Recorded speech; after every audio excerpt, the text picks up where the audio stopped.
Fast and Furious. A warm day today, finally. On the agenda is again some things that hold appeal to me. One is what's happening with the farmers. As you see, it seems, at least it seems on the top, that the government's blink, right?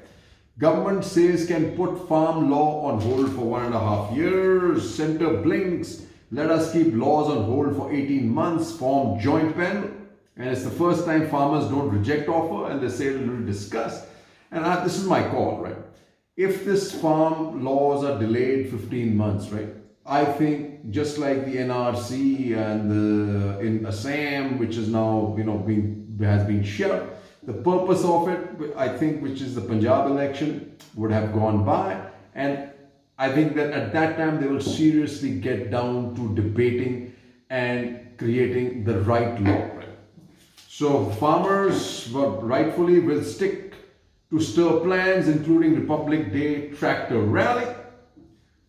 It's time they did a tractor rally, and I hope they're allowed into Delhi, because it's about time the consumers saw the face of the people that actually feed us. At the end of the day, remember, these farmers also are consumers. But over the past so many decades, the interest of the urban consumer has been held on a priority, and the farmer has just been forced to produce, and actually with a very little returns to it, right? So now what Supreme Court, having put itself in the muddle, now is having to face the music. Public opinion will not determine members of expert panel, says Supreme Court. Now it's up to the corner because the farmers don't believe in them. Supreme Court irked over criticism of farm committee picks. Was too bad. They should have consulted people. At the end of the day, they should not take the onus of being the most brightest and the best thinking people. At the end, it should have been a consultative process, and it should have been, hey, appoint a committee, and next to the names are as if they had them already, and that just showed that there was something amiss. Right? Committee will proceed without protesting. Farmers, says Supreme Court. What good that's going to do? Ask the Supreme Court. They'll tell us. Unions reject CGI appeals to shelve stir till verdict on validity of laws. I think that's the right move that they've taken.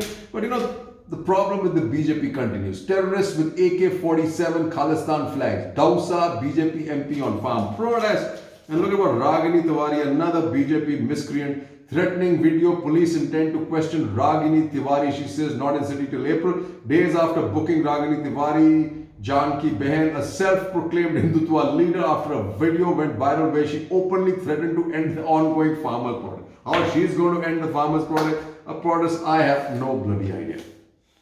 But like I said, NRC now is in cold. It has achieved its purpose or didn't achieve its purpose, but it's like not at the top of the government's agenda. And I think the lid has been put on it because of pressure from Bangladesh. He said EC says electoral rolls, not NRC, will determine voters in the same election. And that's a really important thing. And the Congress they should forget about China. China should be debated with a lot more intelligence, which unfortunately they don't have, because they have to carry Nehru's legacy, which is real bad. They can't own up or admit to the status of their policies with China. So they should forget about it, right? But where they do have a point is leaking military ops info, an act of treason, says Congress. Congress steps up attack on government over Arnab. This is an important part that the government has, folks. And this is where they should focus all their bullets on, right? But as we go along, we have our famous, lovely democracy's killjoys. And like I said, this government has to be one of the biggest killjoys of democracy. Fear kills creativity, enterprise, rationalities. Netas abusing power to fix filmmakers are killing OTT. So basically, the power of the state expended in wrong directions recalls the initial promise of sectors like telecom, banking and aviation, now stymied. Islamized polities where portrayals of gods get equated with blasphemy aren't us.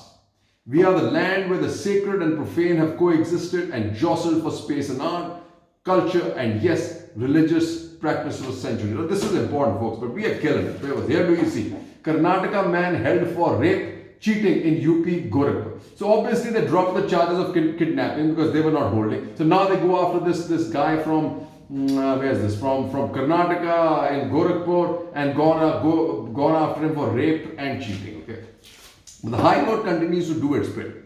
Gujarat High Court pulls up police for arresting interfaith couple, orders their release. So there seems to be a lot of good stuff that's happening by the High Court, right?